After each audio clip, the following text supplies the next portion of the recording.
Welcome to கதை திரட்டு audio books. இந்த வீடியோவில் நம்ம என்ன கதை கேட்க போகிறோம்னா மூடும் மேகங்கள். நம்ம சேனலை இது வரைக்கும் சப்ஸ்கிரைப் பண்ணாதவங்க சப்ஸ்கிரைப் பண்ணுங்க. பக்கத்தில் இருக்கிற பெல் ஐகானை கிளிக் பண்ணி ஆல்ங்கிற ஆப்ஷனை ப்ரெஸ் பண்ணுங்க. ஸோ தட் நான் போடுற கதைகளை உடனுக்குடனே நீங்கள் கேட்கலாம். வாங்க கதைக்குள்ளே போகலாம். ரேடியம் டயல் டைம்பீஸின் முட்கள் மணி 2 காட்டிற்று. உடம்பில் இருந்த அசதியில் ஸ்டெல்லாவின் இமைகள் மூட மறுத்தன. மூடாது, அவன் வரும் வரை. ஒரு ஜீனியஸை கல்யாணம் செய்து கொண்டால் this is the price you have to pay. Raghu, அவளுடைய ரகு. அவனுடைய அறிவாற்றல் உலக பிரசித்தி அடையும் காலம் வெகு தூரத்தில் இல்லை. அதற்கு குறுக்கே அவள் எந்த விதத்திலும் இருக்கக்கூடாது. லேபரட்டரியில் நள்ளிரவு வரை உட்கார்த்தி வைத்தால் அதற்காக அவள் ஒரு படிப்பில்லாத மூடம் மாதிரி புரிந்து கொள்ளாமல் சிணுங்கக்கூடாது. எவ்வளவு தாமதமானாலும் தனக்காக விழித்திருந்து காத்திருக்கும் அவளை அவன் சமாதானப்படுத்துவதை நினைத்தாள். இதழ்களில் மறுபடியும் புன்னகை அரும்பியது. எத்தனை வேலை மழுவிலும் அவன் குறும்புத்தனம் குறையாது. கல்யாணமாகி இந்த 10 வருஷங்களில் எப்படி தன்னை அவள் ஸ்படிகமாக காண்பித்திருக்கிறான். எதையும் ஒழிக்காமல், எதையும் மறைக்காமல். அந்த குழந்தைத்தனமே அவளை அவனிடம் அதிகமாக ஈர்த்து கொண்டு வருவதை அவளால் உணர முடிந்தது. ஸ்டெல்லா யோசனையுடன் தன் அறைக்கு திரும்பி வந்து படுக்கையில் சாய்ந்தாள். வாசல் ரேழி விளக்கும் அவர்களது பெட்ரூம் விளக்கும் எரிந்து கொண்டிருக்கும். அவன் வரும் வரை. அவன் வந்ததும் யாரையும் டிஸ்டர்ப் செய்யக்கூடாது என்று நினைக்கிறவன் மாதிரி அவன் லேசாக 2 முறை மில் அடிப்பான். அவன் கார் வந்து நிற்கும் ஓசை கேட்டே அவள் எழுந்து சென்று கதவை திறப்பாள். பாதி நாள் அவன் பெல்லை அமுக்க விரலை பதிக்கையிலேயே அவள் திறந்து கொண்டு புன்னகையுடன் நிற்கையில் இருவரும் சிறுவர்கள் மாதிரி சிரிப்பார்கள். அவன் உள்ளே நுழைந்ததும் அவளது இடையை பிடித்தபடி சாரி டியர் என்று சொன்ன மாத்திரத்தில் அவன் தாமதமாகி வந்ததும் அவனுக்காக தான் மணிக்கணக்கில் விழித்திருந்து காத்திருந்ததும் அறவே மறந்து போகும். அவள் கடிகாரத்தை பார்த்தாள். 2:30. இன்று வழக்கத்தை விட நேரமாகித்தான் போய்விட்டது. அவள் யோசித்து பார்த்து கொண்டாள். கடந்த 1 மாதமாக தினமுமே 12 மணிக்கு முன்னால் வருவதில்லை. அமெரிக்காவுக்கு அவசரமாக ஒரு தீசிஸ் அனுப்ப வேண்டும் என்று சொன்னான். அந்த தீசிஸினால் தன்னுடைய எதிர்காலமே மாறிவிடக்கூடும் என்றும் சொன்னான். கழுத்து வரை போர்த்திய போர்வையின் மேல் ரோஜா பூ மாதிரி தெரிந்தது ஷைலாவின் முகம். ஸ்டெல்லா மெதுவாக சென்று அவளுடைய நெற்றியில் முத்தமிட்டாள். ஒரு கணம் ஷைலாவின் கரிய பெரிய கண்கள் திறந்தன. டாடி வரல? இல்லடா கண்ணு, நீ தூங்கு. Good night. Good night dear. Stella போர்வையை போர்த்திவிட்டு வெளியே வந்தாள். ஷைலாவுக்கு தூக்கத்திலும் அப்பாவின் நினைவுதான். இதை நினைக்கும் போது ஸ்டெல்லாவுக்கு அவளையும் அறியாமல் மனதுள் ஒரு சிலிர்ப்போடியது. ஏதேனும் ஒரு காரணத்தால் அவள் தந்தையிடமிருந்து பிரிய நேர்ந்தால் அவள் அதை தாங்குவாளா? திடீரென்று விழிப்பு ஏற்பட்ட மாதிரி ஸ்டெல்லா தலையை குலுக்கி கொண்டாள். இதென்ன வேண்டாத எண்ணங்கள்? பிரச்சனைகளே இல்லாத போது இதென்ன அசட்டு கற்பனைகள்? பிரச்சனைகள் என்று வந்தால்தான் என்ன? அதனை அந்த தருணத்திலேயே தீர்த்து கொள்ள முடியாதா? கல்யாணத்திற்கு முன்பும் அதன் பின் ஆரம்ப காலத்திலும் பிரச்சனைகள் தோன்றவில்லையா? அவற்றை தீர்த்து கொள்ளவில்லையா? அன்பு எனும் அஸ்திவாரம் இருந்தால் எதுவும் சாத்தியம். அந்த அஸ்திவாரத்தின் பலத்தில்தான் அவளுக்கும் ரகுவுக்கும் இடையே எழும் எந்த பிரச்சனைக்கும் வலுவில்லை. ஷைலாவுக்கு கல்யாணமாகும் வரை தந்தையை விட்டு பிரிய எந்த காரணமும் இல்லை. ஸ்டெல்லாவுக்கு கல்யாணமான முதல் 5 வருஷங்களில் அவளுக்கு அவன் கொடுத்த அன்பும் தோழமையும் ஆயுளுக்கு தாங்கும். பெற்றவர்களையும் உற்றவர்களையும் எதிர்த்து எல்லோரையும் உதறிவிட்டு தன்னை கைப்பிடித்தவனுக்கு தன்னால் செலுத்தக்கூடிய அளவு அன்பை செலுத்த வேண்டுமே என்று அவளுக்கு ஒரு வெறி ஏற்படும். அந்த ரம்யமான நாட்கள் எத்தனை! இரு தரப்பிலும் சுற்றத்தார்கள் பகையான பின் தங்களுக்கு தாங்களே துணை என்கிற உணர்வு அவர்களுக்குள் எத்தகைய நெருக்கத்தை ஏற்படுத்தியது! அந்த அன்பு ஆயுளுக்கு மாறுமா? படுக்கையை ஒட்டினார் போல் இருந்த டீபாயின் மேல் அவளும் அவனும் ரிஜிஸ்டர் ஆபீஸில் புத்தகத்தில் கையெழுத்து போடும் புகைப்படம் இருந்தது. சர்ச்சில் அவர்களது திருமணம் நடக்கவில்லை என்று அவளுடைய அம்மாவுக்கு குறை. கிறிஸ்தவன் அல்லாத ஒருவனை தனது மத பழக்கங்களை ஏற்கும்படி சொல்ல அவளுக்கு துணிவில்லை. அப்போதிருந்த மனநிலையில் அது அவசியமும் இல்லை. அவனது மனைவியாக வேண்டும் என்கிற எண்ணம்தான் முக்கியமாகப்பட்டது. அது ஒரு சர்ச்சிலோ கோவிலிலோ ரிஜிஸ்டர் ஆபீஸிலோ எங்கே பூர்த்தியானாலும் அது அவளை பாதிப்பதாக இருந்திருக்காது. அவள் உதட்டில் ஒரு புன்னகையுடன் கண்களை மூடியபடி தனது நினைவுகளில் ஆழ்ந்து போனாள். அவள் MA உளவியல் 2வது வருடம் படித்து கொண்டிருந்தாள். பப்ளிக் லைப்ரரிக்கு போய் ஒரு புத்தகத்தை எடுத்துக்கொண்டு ஏதோ யோசனையில் போகையில் எதிரே யார் மீதோ மோதின மாதிரி இருந்தது. ரகு அப்பொழுதுதான் மோட்டார் சைக்கிளை நிறுத்திவிட்டு லைப்ரரிக்கு உள்ளே போவதற்காக வந்து கொண்டிருந்தான். அவளுடைய சைக்கிள் எதிர்பாராமல் அவன் மேல் மோதவே அவன் நிலை குலைந்து போனான். அவள் கலவரத்துடன் சாரி என்றாள். அவள் கர்ச்சீப்பால் முகத்தை துடைத்து கொண்டு இட் இஸ் ஆல் ரைட் என்றவன் அவள் வைத்திருந்த புத்தகத்தை பார்த்துவிட்டு, ஆகாசத்தை பார்த்து கொண்டு போகிறவர்களுக்கு சைக்காலஜி எப்படி புரியும் என்று சிரித்துவிட்டு போனான். அவள் முகம் சிவந்தது. அவன் சொன்ன விதமும் சிரித்ததும் மிகவும் கவர்ச்சியாக இருந்தது. திரும்ப திரும்ப அந்த முகமே ஞாபகத்திற்கு வந்து கொண்டிருந்தது. அதற்கு பிறகு அவனை எங்கேயாவது அபூர்வமாக சந்திப்பாள். புரிந்து கொண்ட ஒரு புன்னகை இருவர் முகத்திலும் அரும்பும். MA பாஸ் ஆனதும் ஒரு அலுவலகத்தில் ஏதோ ஒரு வேலைக்காக விண்ணப்பம் போட்டதும் அவளுக்கு உடனடியாக வேலை கிடைத்ததும் ஆச்சரியமாக இருக்கவில்லை. ரகுவின் அசிஸ்டண்டாக அவள் அமர்ந்ததுதான் ஆச்சரியமாக இருந்தது. அவன் அதே கவர்ச்சி புன்னகையுடன், இப்பொழுதும் ஆகாசத்தை பார்த்து கொண்டிருந்தீர்களானால் வேலை நடக்காதே என்றான். ஆகாசத்தில் இருந்து நான் கீழே இறங்கிவிட்டேன் என்றாள் அவள் சிரித்து கொண்டே. அதற்கு பிறகு அவள் எந்த ஆகாசத்தையும் பார்க்கவில்லை. அவனைத்தான் பார்த்து கொண்டிருந்தாள். அவனோடு பழக பழக அவனுடைய அறிவு அவள் மனதை ஆக்கிரமித்து கொண்டது. தினமும் சந்தித்து கூடவே உட்கார்ந்து வேலை செய்ததில் இருவருக்கிடையே ஒரு நெருக்கம் ஏற்படுவதை இருவருமே உணர்ந்தார்கள். அந்த நெருக்கத்தை பலப்படுத்த திருமணம் ஒன்றுதான் வழி என்று அவர்கள் உணர்ந்த போதுதான் தங்கள் முன்னால் இருந்த பிரச்சனை புரிந்தது. அவன் பிராமண வகுப்பை சேர்ந்தவன், அவள் கிறிஸ்தவ மதத்தை சேர்ந்தவள். இருவரின் பெற்றோர்களும் தங்களது மத ஆச்சாரங்களை தீவிரமாக கடைபிடிப்பவர்கள். இரு தரப்பிலும் கல்யாணத்திற்கு அனுமதி தர மறுத்துவிட்டார்கள். அவளுக்கும் ரகுவுக்கும் இருந்த தீவிரத்தில் பெற்றோர்களை எதிர்த்து கொண்டு போவது என்ற தீர்மானத்துக்கு வந்தபோது ஸ்டெல்லாவின் பெற்றோர் மட்டும் சம்மதித்தார்கள். அவள் தனது மதத்தை விடக்கூடாது என்று சொன்னார்கள். ரகு பெற்றோருக்கு ஒரே பிள்ளை, அவர்கள் மேல் அவனுக்கு பற்றுதலும் அதிகம் என்று அவள் புரிந்து கொண்டிருந்தாள். அவர்களுடன் தொடர்பு கொள்ள அவன் பலமுறை முயன்றான். ஒரு முறை அவளை தன் வீட்டுக்கு அழைத்து கொண்டும் போனான். அவன் தந்தை பிடிகொடுத்து பேசவே இல்லை. அவனுடைய அம்மா ஒரு மூலையில் நின்று கொண்டு கண்ணீர் வடித்தபடி இருந்தாள். அவர்களது நடத்தையால் அவன் கோபமடைந்து அவளுடன் திரும்பிவிட்டான். பிறகு ஒரு முறை கூட கடிதம் எழுதவில்லை. தனக்காக அவன் பெற்றவர்களை விரோதித்து கொண்ட காரணத்தால் அவள் அவன் மேல் அதிகமாக அன்பை பொழிந்தாள். அவள் மாறவில்லை. அவனது வீட்டு வழக்கங்கள், சமையல் வகைகள் ஏதும் தனக்கு தெரியாததால் தன் வீட்டு வழக்கப்படிதான் எல்லாமே செய்கிறாள். எனக்கு எல்லாமே பிடிக்குமே ஸ்டெல்லா, அசைவத்தை தவிர. நீ ஏன் கவலைப்படுகிறாய் என்று சிரித்து கொண்டே சொல்லும்போது அவளுள் ஒரு திருப்தி ஏற்படும். ஆனால் அவனது பழக்க வழக்கங்களும் அவளது மலையாள கிறிஸ்துவ வழக்கங்களும் இந்த அன்பினும் பாலம் மட்டும் இல்லாவிட்டால் எப்படி இணையும்?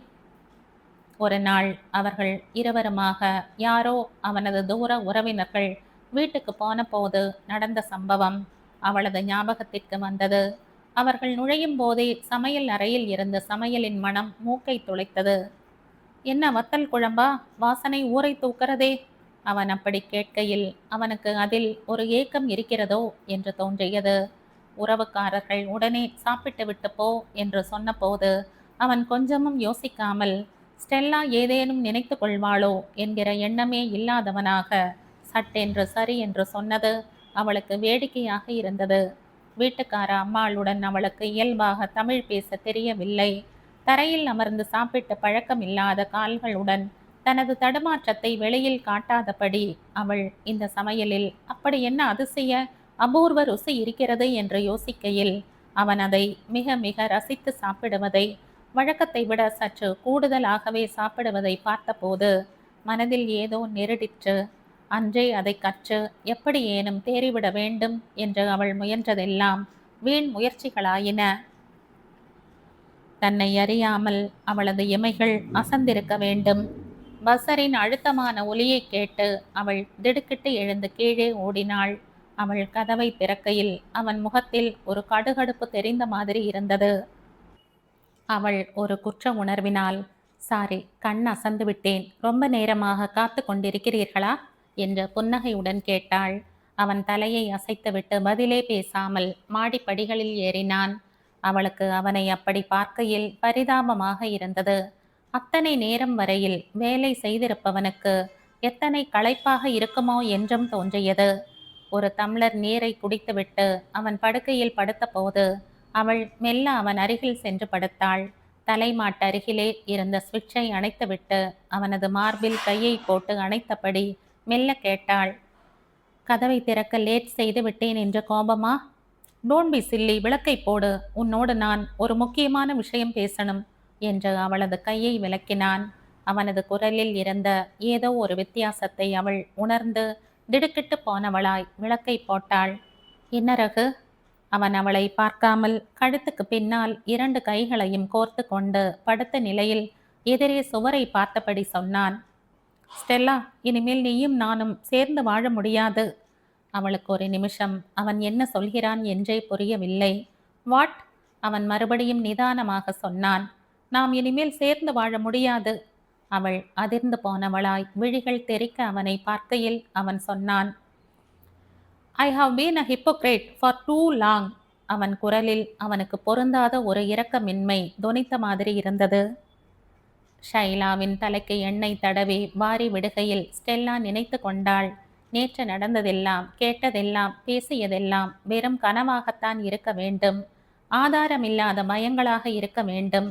அது நிச்சயமாக உண்மையாக இருக்க முடியாது.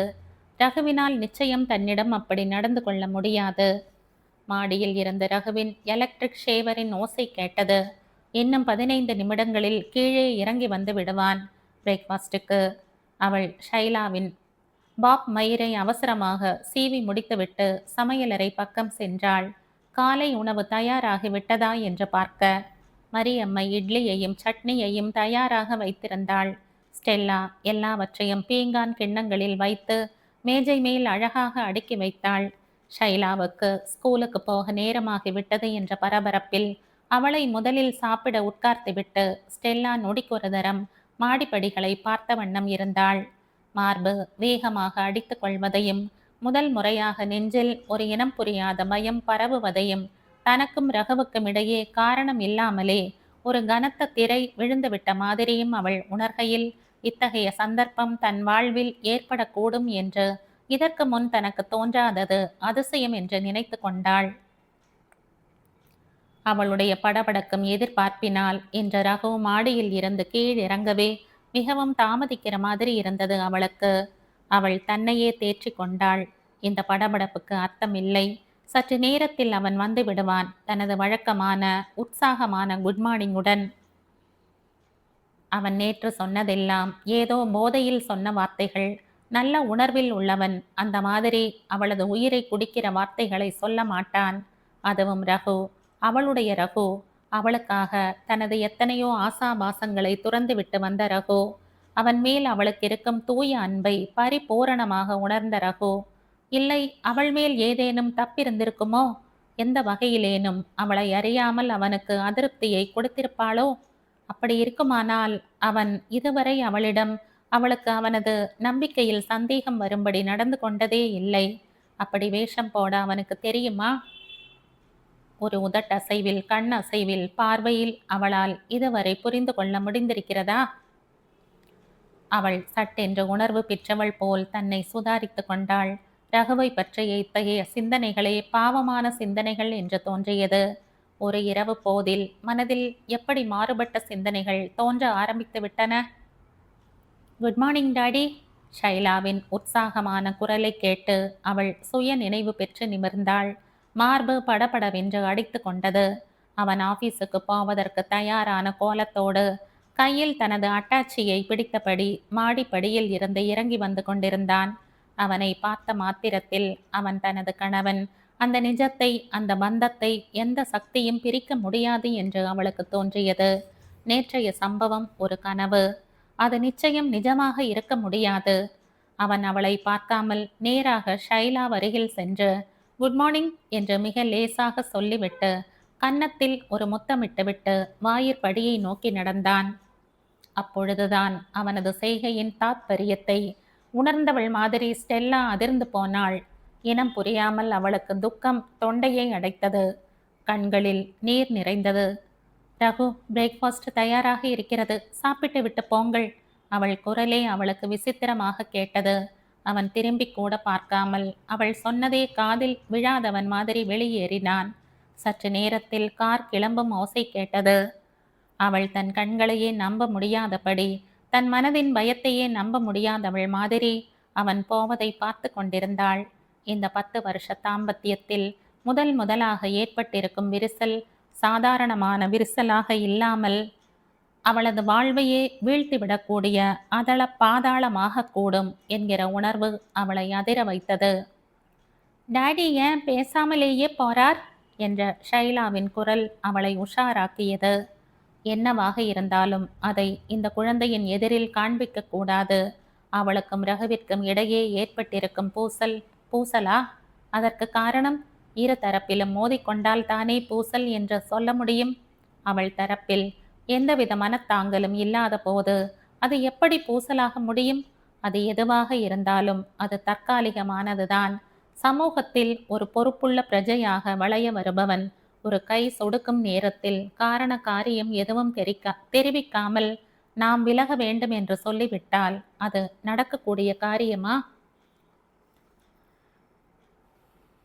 அவனது பெற்றோரை விட்டு அவன் விலக நேர்ந்ததே என்று அவளுக்கு சற்று வருத்தமாக இருந்தாலும் அவன் மேல் அவளுக்கு இருந்த மோகத்தில், இளம் வயதின் துடிப்பில் பெற்றோர்களின் மனதை அவனது செய்கை எவ்வளவு தூரம் பாதித்திருக்கும் என்று அவளால் உணர முடியவில்லை.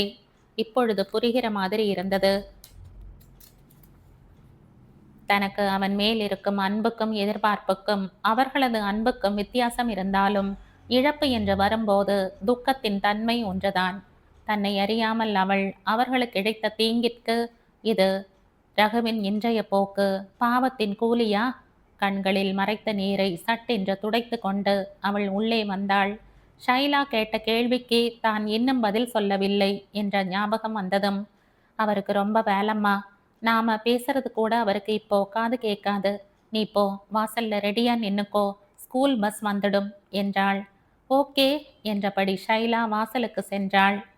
மேஜை மேல் சாப்பாடு அப்படியே இருந்தது. எஜமான் ஏன் சாப்பிடவில்லை என்று கேட்ட மரியம்மைக்கு ஏதோ காரணத்தை சொல்லிவிட்டு, தனக்கும் தலைவலி ஒன்றும் வேண்டாம் என்று சொல்லிவிட்டு மாடிப்படிகள் ஏறும்போது நெஞ்சை ஏதோ பாரமாக அழுத்திற்று. ஓ காட், நேற்று இரவில் இருந்து இப்பொழுது நடந்தது வரை எதுவுமே நிஜமாக இல்லாமல் இருக்கக்கூடாது. திடீரென்று ரகுவிற்கு என்ன ஏற்பட்டு விட்டது? வேறு ஏதேனும் பெண்ணின் சிநேகம் ஏற்பட்டு விட்டதா தனக்கு தெரியாமல்? அவளால் நம்ப முடியவில்லை. தனக்கு ஏதும் சந்தேகம் வராமல் அவனால் எப்படி நடந்து கொள்ள முடிந்தது? அவனை கொஞ்சம் கூட சந்தேகிக்காமல் தன்னாலும் எப்படி இருக்க முடிந்தது? தன்னுள் அத்தனை பேதமையா, அல்லது அவன் மேல் இருக்கும் தனது அசைக்க முடியாத நம்பிக்கையா? அவள் கண்களில் நீர் நிறைந்தது. தனது குணத்தின் இந்த 2 இயல்புகளை தனக்கு அவன் சாதகமாக்கி கொண்டு விட்டான் என்று அவளால் நம்ப முடியவில்லை. அப்படிப்பட்ட இரக்கமற்ற துரோகத்தை அவன் செய்வான் என்று அவளால் நினைத்து பார்க்க முடியவில்லை. நேற்றிரவு அவன் நிதானமாக சுவரை பார்த்து கொண்டு, இனிமேல் நீயும் நானும் சேர்ந்து வாழ முடியாது என்று சொன்னபோது அதன் முழு தாத்பரியத்தை புரிந்து கொள்ளவே அவளுக்கு கொஞ்ச நேரம் ஆயிற்று. புரிந்ததும் அவள் அதிர்ந்து போய் அவனை நம்ப முடியாதவள் மாதிரி அவனை பார்த்தாள். அவனது முகத்தில் இருந்த இறுக்கம் அவளுக்கு புதியதாக இருந்தது. என்ன காரணம் ரகு என்று வெகு பிரயாசையுடன் கேட்டாள். ஐ டோன்ட் நோ என்றான் அவன். ஆனால் நாம் இருவரும் இனிமேல் சேர்ந்திருப்பது அசாத்தியம் என்று எனக்கு படுகிறது. அந்த நிலையிலுமே அவள் சிரித்தாள். That is quite silly Raghu. காரணமில்லாமல் இத்தனை பெரிய முடிவை எடுக்க முடியுமா? அவன் பதில் பேசவில்லை. அவள் கண்களில் நீர் மல்கியது. நான் எந்த விதத்திலாவது உங்களுக்கு அதிருப்தியை கொடுத்திருக்கிறேனா? How could you do this to me? அவனுக்கு சுரீர் என்ற கோபம் வந்தது. அதை பார்த்து அவள் மயந்து போனாள். அந்த கோபமே அவளுக்கு புதியது. நீ இந்த மாதிரி டிராமடைஸ் செய்யாதே, எனக்கு காரணத்தை விளக்க தெரியவில்லை. அவள் சற்று நேரம் பேசாமல் இருந்தாள். வாஸ்தவத்தில் அவளுக்குத்தான் ஏதோ நாடகத்தை பார்க்கிற மாதிரி இருந்தது. பிறகு மெல்ல சொன்னாள், இத்தனை நாள் வரை எனக்கு நீங்கள் இந்த மாதிரி ஒரு முடிவை ஒரு நாள் எடுக்கக்கூடும் என்கிற சந்தேகமே வரவில்லையே. உங்களால் எப்படி அப்படி நடந்து கொள்ள முடிந்தது? தட் இஸ் இட் என்றான் அவன். என்னால் இந்த போலி வாழ்க்கையை இனிமேல் தொடர்ந்து நடத்த முடியாது. எனக்கு சில சமயம் மண்டை வெடித்துவிடும் போல இருக்கிறது. என்னுடைய வேலையில் கான்சென்ட்ரேட் செய்ய முடிவதில்லை. அவள் பரிதாபமாக அவனை பார்த்தாள். ஆனால் இதற்கெல்லாம் அடிப்படை காரணம் இருக்க வேண்டாமா? உங்களுடைய அதிருப்திக்கு காரணம் என்ன என்று சொன்னால் நான் திருத்திக் கொள்ள மாட்டேனா? இருவரும் மனம் விட்டு பேசினால் உங்களுடைய பிரச்சனைக்கு ஒரு முடிவை தேர்ந்தெடுக்க முடியாதா? அவன் தலையாட்டினான். இது தீரக்கூடிய பிரச்சனை இல்லை. உன்னை நீ மாற்றிக்கொள்ள முடியாது, நான் என்னை மாற்றிக்கொள்ள முடியாது. உன்மேல் குறிப்பிடும்படியாக ஒரு குற்றமும் எனக்கு சொல்ல தெரியவில்லை. என்னை கேட்காதே. அவன் பேசுவது குழந்தைத்தனமாகப்பட்டது. அவளுக்கு நம்ப முடியாதவள் மாதிரி அவனை கேட்டாள். ரகு, கோபப்படாமல் நான் சொல்வதை கேளுங்கள். மனதிலேயே எந்த விஷயத்தையும் வைத்து புழுங்கிக் கொண்டிருந்தால் லாபம் இல்லை. தயவு செய்து உங்கள் மனதில் இருப்பதை எனக்கு தெரிவியுங்கள். இருவரும் பேசி பார்த்தால் பிரச்சனை எங்கே என்று தெரியும். நாம் வயது வந்தவர்கள். நீங்கள் சொல்லும் முடிவு சாதாரண விஷயத்தை பற்றியதல்ல. இது நம்மை மட்டும் பாதிக்காது, ஷைலாவை எப்படி பாதிக்கும் என்று யோசித்து பார்த்தீர்களா ரகு? உங்கள் மேல் உயிரையே வைத்திருக்கும் அவளுடைய மனது என்ன ஆகும் என்று நினைத்து பார்த்தீர்களா? உஷ் என்றான் அவன் பொறுமை இல்லாத ஆத்திரத்துடன். ஸ்டெல்லா, உன் கண்ணீரையும் சென்டிமெண்ட்ஸையும் காட்டி என் மனதை மாற்றலாம்னு நினைக்காதே. நான் முடிவு எடுத்தாயிற்று. இனிமேல் மாற மாட்டேன். இந்த மாதிரி ஒரு பொய்யான வாழ்க்கையை வாழறது எனக்கு எத்தனை வேதனை அளிக்கிறது என்று உன்னால் புரிந்து கொள்ள முடியாது. அவள் நம்ப முடியாதவள் மாதிரி அவனை பார்த்தாள். எது பொய்யான வாழ்க்கை ரகு? நீங்கள் இத்தனை நாட்கள் காட்டிய அன்பா? எது பொய்யாக இருந்தாலும் இது மட்டும் நிஜம், சத்தியம். நான் உங்கள் மேல் வைத்திருக்கும் அன்பு, ஷைலாவுக்கு உங்கள் மேல் இருக்கும் அபிமானம், இதெல்லாம் பொய் என்று நீங்கள் நினைத்தால் அந்த இறைவன்தான் உங்களை மன்னிக்க வேண்டும். அவளது வார்த்தைகள் ஆங்கிலத்தில் நிதானமாக வந்தன. அந்த வார்த்தைகளை கேட்டு அவனுக்கு இன்னும் ஆத்திரம்தான் வந்தது. Stop preaching to me, will you? நீ என்ன பேசினாலும் என் மனது மாறாது. அவன் பேசி முடித்துவிட்ட மாதிரி விளக்கை அணைத்துவிட்டு பக்கத்து அறையில் இருந்த விருந்தினர் கட்டிலில் படுத்து கொள்ளும் எண்ணத்துடன் போவதும் கதவை தாழிட்டு கொள்வதும் அவளுக்கு தெரிந்தது. அவள் திக் பிரமையடைந்த மாதிரி வெகு நேரம் உட்கார்ந்திருந்தாள். தூங்காமலேயே கழிந்த இரவில் அவள் திரும்ப திரும்ப சொல்லிக் கொண்டாள், இது நிஜமில்லை. இப்பொழுது கேட்டதெல்லாம் அவன் வாயினால் வந்த வார்த்தைகளாக இருக்க முடியாது. காலையில் எல்லாம் சரியாகிவிடும். காலை வந்துவிட்டது. பிளவு இன்னும் அதிகரித்து போன மாதிரி இருந்தது. அவன் நடந்து கொண்ட விதத்தை பார்த்தால் அவன் நிஜமாகவே தன்னையும் ஷைலாவையும் விட்டுவிட்டு போய்விட்டால் எதிர்காலம் எப்படி இருக்கும் என்று நினைக்கையில் அந்த எண்ணமே மிகவும் பயங்கரமாக தாங்க முடியாத ஒன்றாக இருந்தது. அவள் சிறிது நேரம் கழித்து தலையை சீவி முடித்து உடை மாற்றி கொண்டாள். ஷைலாவுக்கு யூனிஃபார்ம் தைக்க கொடுத்திருந்ததை இன்று கண்டிப்பாக டெய்லரிடமிருந்து வாங்கி வர வேண்டும். அவளுக்கு வெள்ளை சாக்ஸ் வேறு வேண்டும் என்று 4 நாட்களாக நச்சரித்து கொண்டிருந்தாள். மனதில் இருந்த சுமையை மறக்கமாவது வெளியில் போய்விட்டு வந்தால் தேவலை போல் இருந்தது. அவள் மரியம்மையிடம் வீட்டை பார்த்து கொள்ள சொல்லிவிட்டு கடை தெருவுக்கு சென்றாள். யூனிஃபார்ம் ரெடியாக இருந்தது. அதை எடுத்துக்கொண்டு சாக்ஸை வாங்கி கொண்டு வருகையில் யாரோ ஸ்டெல்லா என்று கூப்பிடுவதை கேட்டு அவள் திரும்பினாள். ரகுவுடன் வேலை பார்க்கும் ரமேஷின் மனைவி உமா நின்றிருந்தாள். ஓ ஹலோ என்று சிரித்தாள் ஸ்டெல்லா அரை மனதுடன். உமா அவளுடைய நெருங்கிய தோழியாக இருந்தாலும் அவளுடன் பேச அவளுக்கு இன்று மூட் இல்லை. நானும் வீட்டுக்குத்தான் போகிறேன், சேர்ந்து போகலாம் வா என்று கூடவே நடந்தாள் உமா. ஓ எஸ் என்றபடி சட்டென்று என்ன பேசுவது என்று தோன்றாத மாதிரி ஸ்டெல்லா நடந்தாள். இனிமேல் யாருடனும் தான் இயற்கையாக நடக்க முடியாது போல் தோன்றியது. ஸ்டெல்லா, உன்னிடம் ஒரு விஷயம் சொல்ல வேண்டும் என்று கொஞ்ச நாளாக நினைத்து கொண்டிருக்கிறேன்.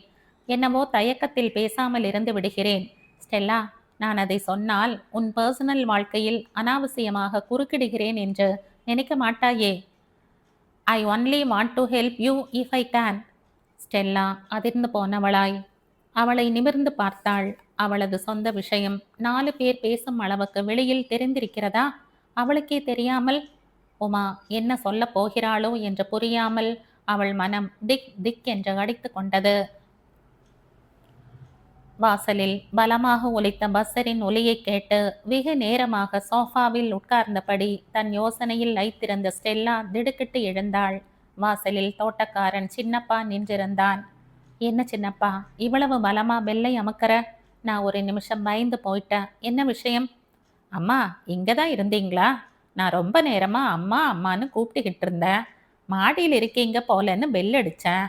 அவன் சொல்வது வாஸ்தவமாக இருக்கலாம் என்று தோன்றியது. எவ்வளவு நேரமாக அவள் அப்படி சமைந்து போய் உட்கார்ந்திருந்தாள் என்று அவளுக்கே தெரியாது.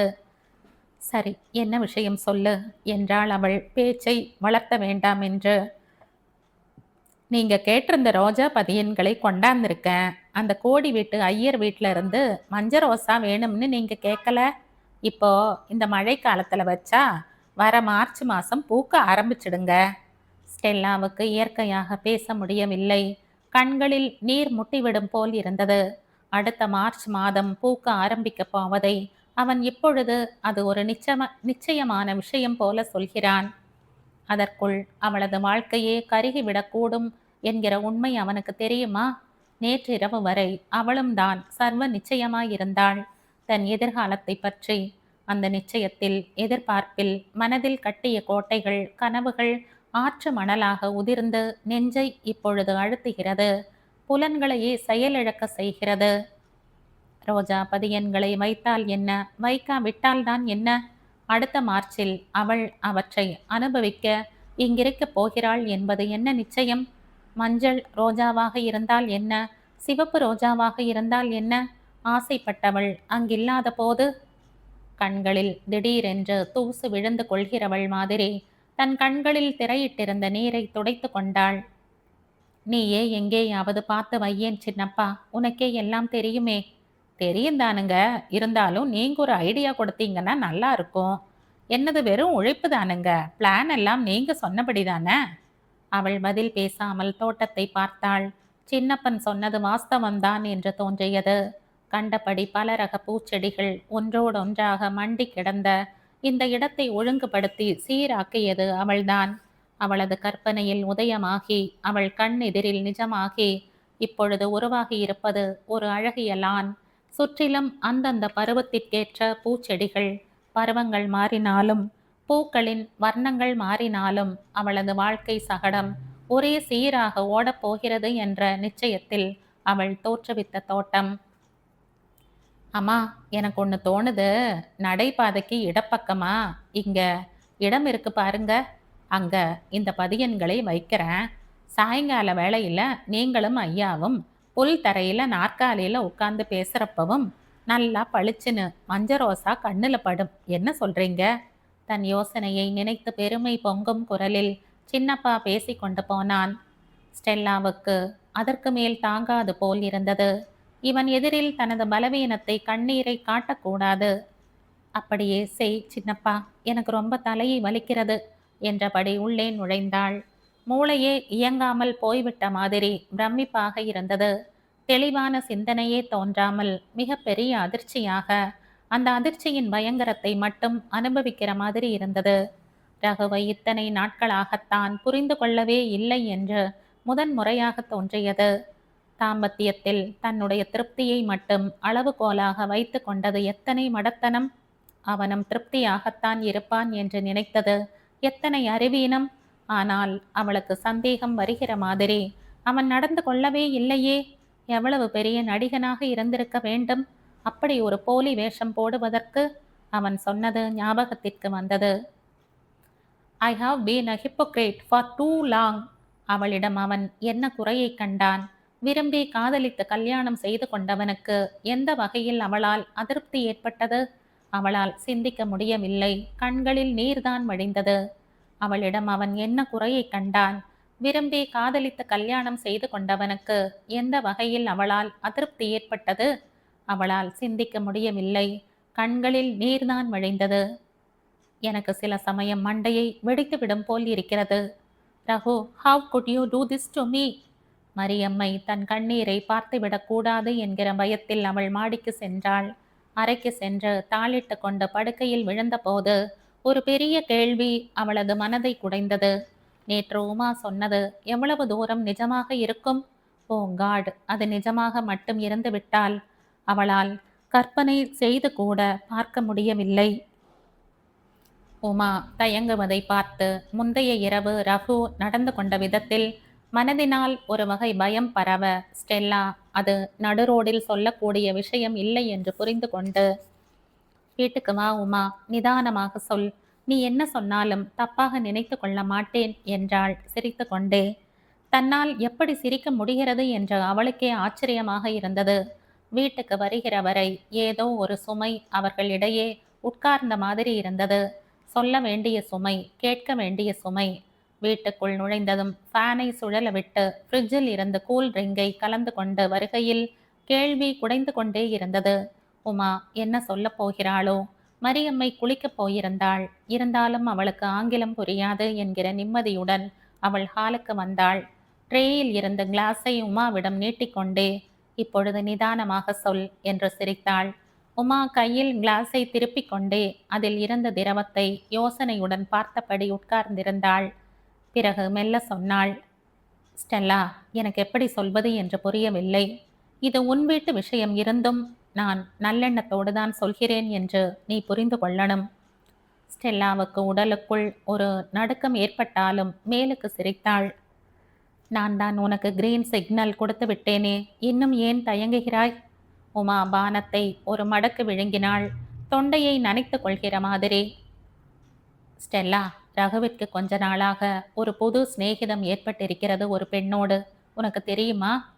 இத்தகைய எண்ணமும் பயமும் மனதின் ஒரு மூலையில் அச்சுறுத்தி கொண்டிருந்தாலும் ஸ்டெல்லாவுக்கு இதை கேட்டு தூக்கி வாரி போட்டது. ஓ நோ, எனக்கு தெரியாது என்றவள் சற்று சமாளித்து கொண்டு, சிநேகிதமாய் இருப்பதால் என்ன தப்பு என்றாள். நேற்றைய ரகுவின் பேச்சை கேட்ட பிறகும் தான் கேட்கும் இந்த கேள்வி எத்தனை பைத்தியக்காரத்தனமானது என்று தோன்றியது. உமா வேதனையுடன் சிரித்தாள். நீ ரொம்ப சிம்பிள் கேர்ள் ஸ்டெல்லா. இது வெறும் சிநேகிதம் இல்லை, கொஞ்சம் சீரியஸான விஷயம் என்று எல்லோரும் நினைக்கிறார்கள். நீ சீக்கிரத்தில் உஷாராக இல்லையானால் ஏதாவது விபரீதமாக ஆனாலும் ஆகலாம். விபரீதம் ஏற்பட்டு விட்டது என்று இவளிடம் எப்படி சொல்வது? படு முட்டாளாக இருந்து விட்டேன் என்று எப்படி சொல்வது? கையில் பிடித்திருந்த கூல் ட்ரிங்கின் ஜில்லிப்பே போய்விட்ட மாதிரி இருந்தது.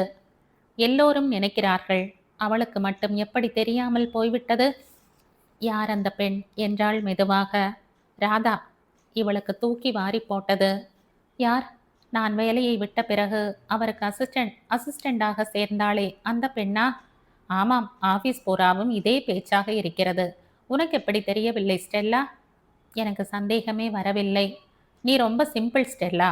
மாலை வேளைகளில் கூட ரகு அந்த பெண்ணோடு தான் ஊர் சுற்றுவதாக எல்லோரும் பேசிக்கொள்கிறார்கள். உனக்கு நிஜமாகவே ஒன்றும் தெரியாதா? அவள் பிரம்மை அடைந்து போய் உட்கார்ந்திருந்தாள். ரிசர்ச் வேலை என்றதெல்லாம் பொய்யா? அவளை அவ்வளவு தூரம் ஏமாற்றி இருக்கிறானா? உமா பேசிக்கொண்டே இருந்தாள். போன மாசம் ஒரு கான்ஃபரன்ஸுக்கு கூர்க்குக்கு போனார்களே ஆபீஸில் இருந்து. எல்லா ஆபீசர்களும் குடும்பத்தோடு பிக்னிக் மாதிரி போனார்கள்.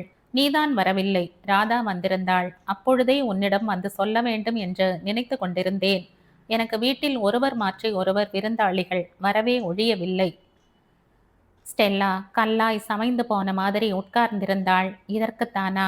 அவளுக்கு பழசெல்லாம் ஞாபகத்திற்கு வந்தது.